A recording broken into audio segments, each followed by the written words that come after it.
In this video, we'll show you how to acquire a survey. Step 1, acquire the elastic peak.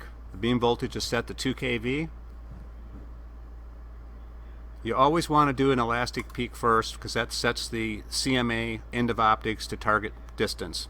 That's critical because not only you'll get the maximum signal, but if you're off a little bit, you'll also affect the position of the peaks. They'll be incorrect.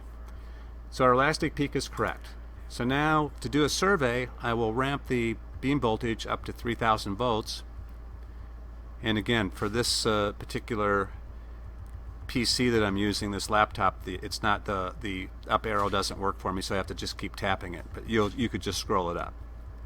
Okay, I go up to 3000 volts. So remember, elastic peak, acquire 2000 volts. Survey, acquire 3000 volts. Now to acquire a new survey, we can say File, New, and select Survey. Or we can simply hit the New Survey icon.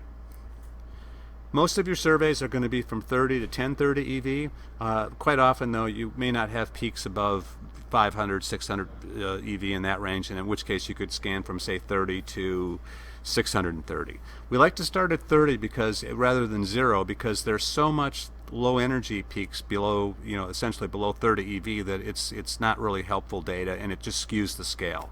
So in general, your starting point's always going to be 30 EV.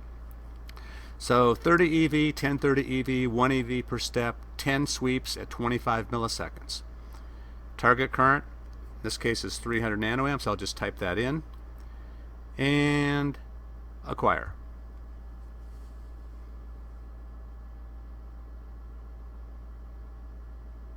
Multiplier is being set.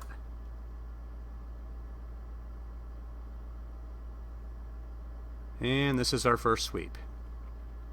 The reason that we take 10 sweeps is because the signal to noise for 300 nanoamps for the size of the CMA is pretty good, but just as with any spectrometer, the more sweeps you take, the better the signal to noise is, because each sweep will average the signal and the noise. The peaks will always be there, but the noise is somewhat random, and so as you continue to take more and more sweeps, the noise goes down and the peaks become more distinct.